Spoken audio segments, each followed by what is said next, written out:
Oi, tudo bem, meus queridos, minhas queridas? Hoje eu vou trazer um assunto bastante importante na formação do terapeuta transpessoal. Eu tenho desenvolvido essa formação, né?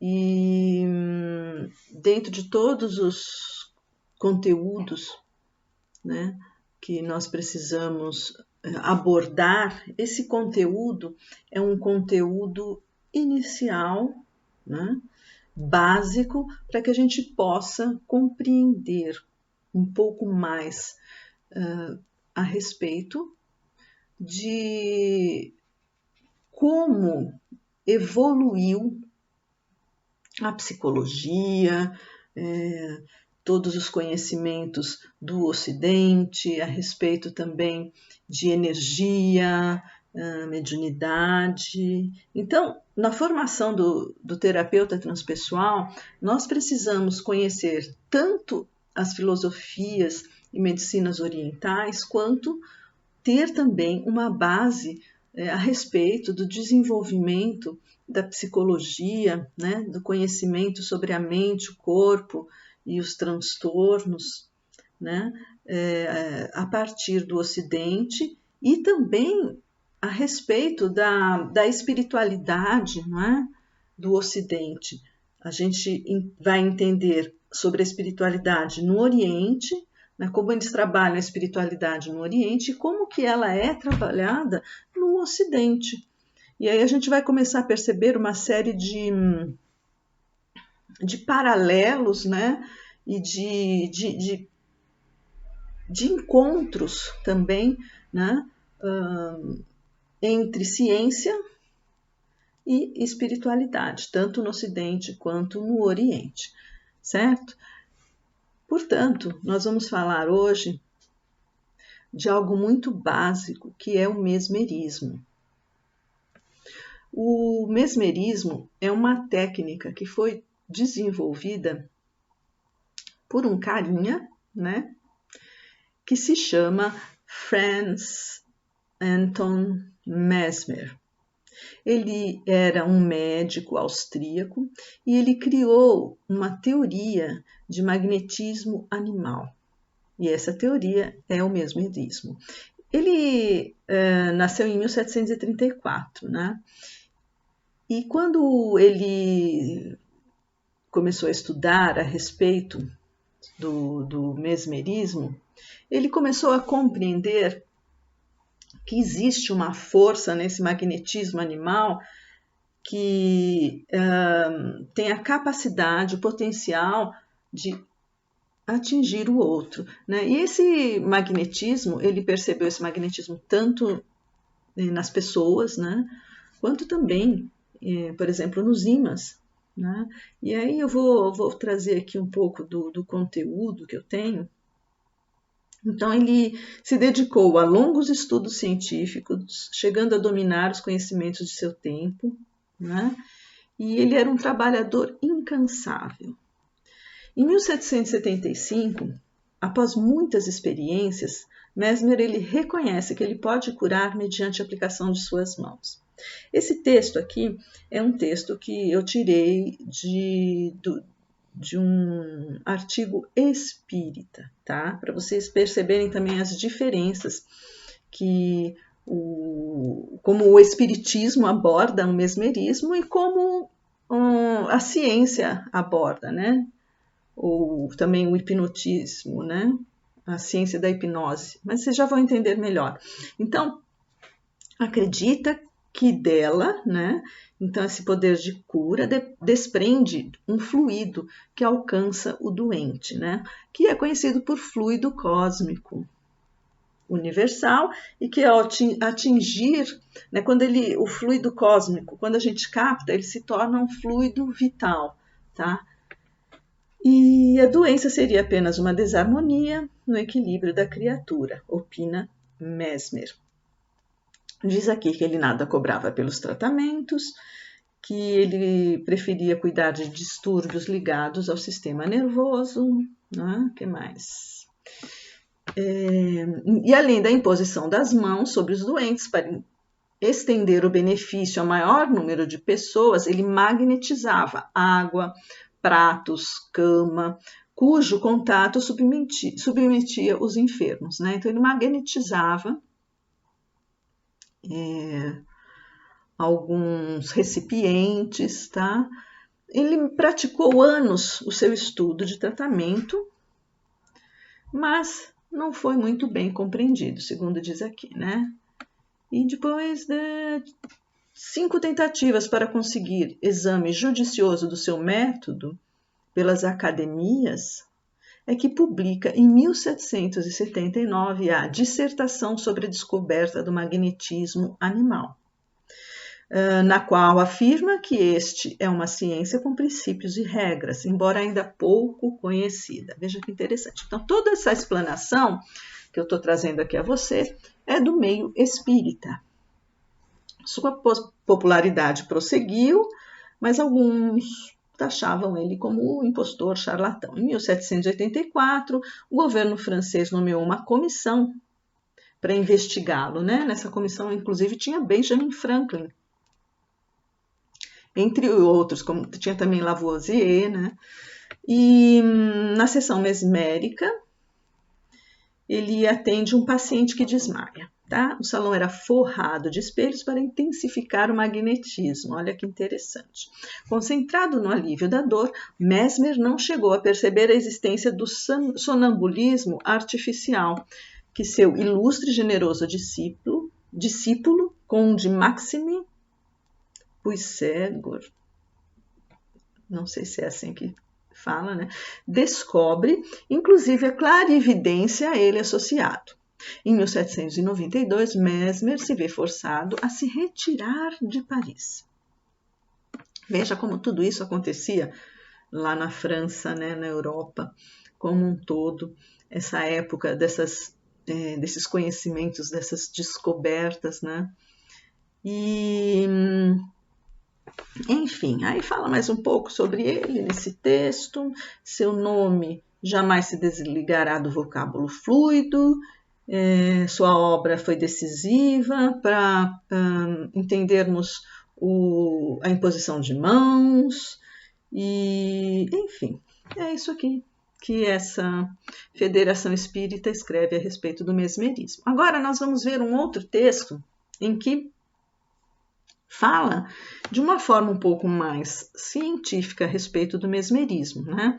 Então, Mesmer desenvolveu essa técnica que muitos achavam assim extravagante, né? Então, essa colocação de espelhos e uma série de recursos de magnetismo, né? de ímãs.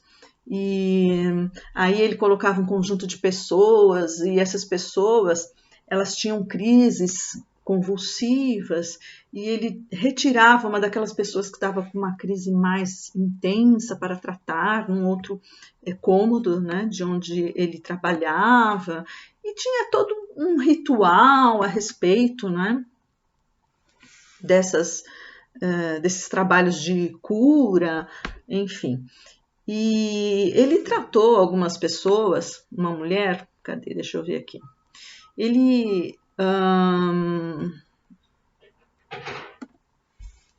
entendia que essa mulher, por exemplo, ela tinha uma série de sintomas que na época eram considerados como histeria. Depois nós vamos falar um pouco sobre histeria, né?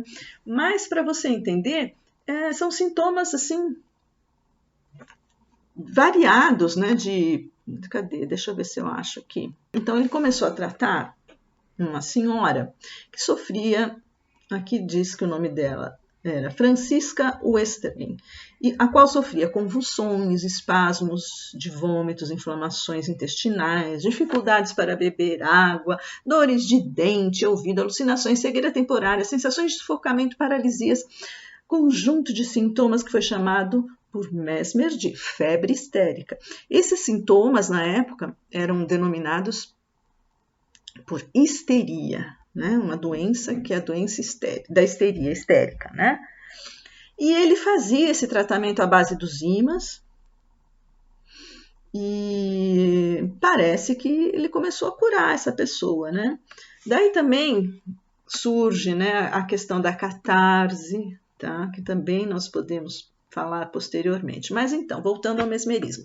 Então, Mesmer, ele tratava as pessoas através desses recursos do magnetismo, né, que a gente conhece dos ímãs, sei lá, metais, e ele entendia esse magnetismo que ele chamava magnetismo animal, que na verdade é esse fluido vital que hoje nós chamamos de prana, na medicina ayurveda nós chamamos de chi, na medicina chinesa, e que no espiritismo nós chamamos de ectoplasma, de energia vital, energia etérica, né? É uma energia vitalizada, tá? Então, o fluido cósmico universal, que está em tudo, que é uma energia, digamos, pura, né? Quando ela atinge os corpos animalizados, quando ela atinge as plantas, quando ela atinge o planeta Terra, né? Ela se transforma em energia vital, né? Essa energia animalizada. Animalizada significa de animada, né? Do ser vivo, do ser vivente, dos seres viventes no planeta Terra. Então, aí, desde dos minerais, né, dos cristais, dos vegetais, dos animais e do homem.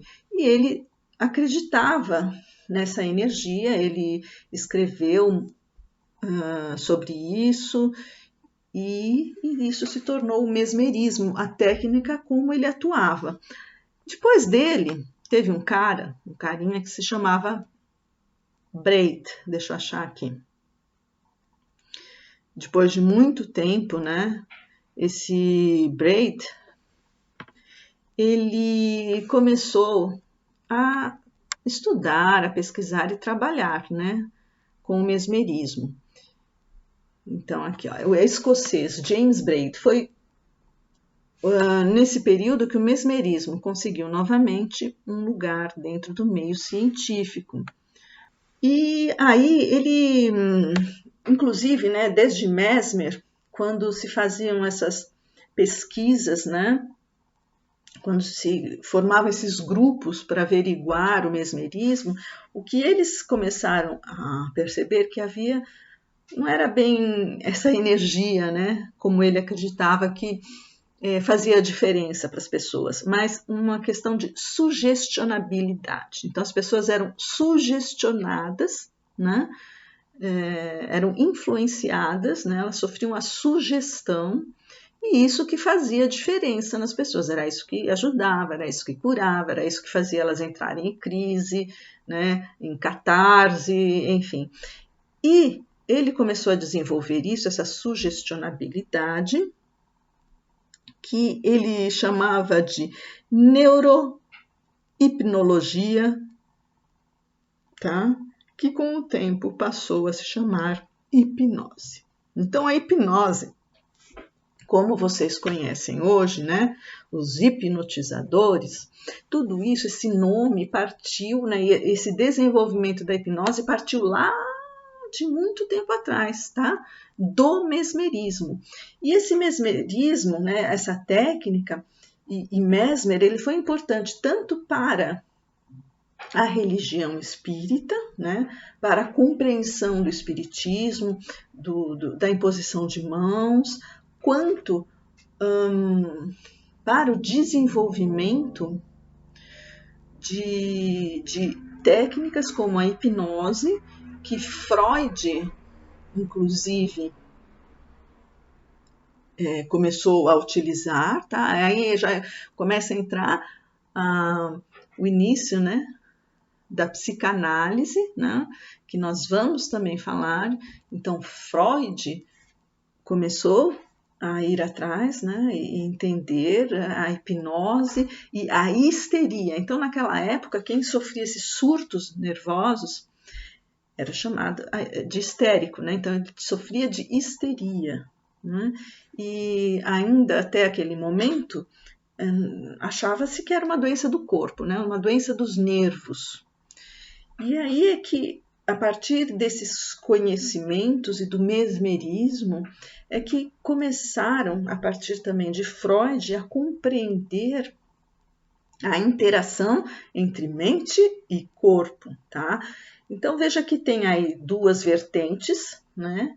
Tanto a científica, a partir de Freud, quanto a religiosa ou espiritual do espiritismo. Então, o Mesmer foi um carinha muito importante na época, tá? Então, é mais ou menos isso. Depois nós vamos falar um pouco mais. Eu peço a você que fique à vontade para fazer os seus comentários, suas perguntas, entendendo que na formação do terapeuta transpessoal é importantíssimo que haja essa fundamentação científica, né? Histórica, inclusive, né? Para que você entenda que não basta você saber uma técnicazinha aqui, uma técnicazinha ali, ok que você saiba. E você pode trabalhar com essas técnicas. Mas se você quer se transformar num terapeuta, num psicoterapeuta transpessoal, é necessário um aprendizado muito mais profundo.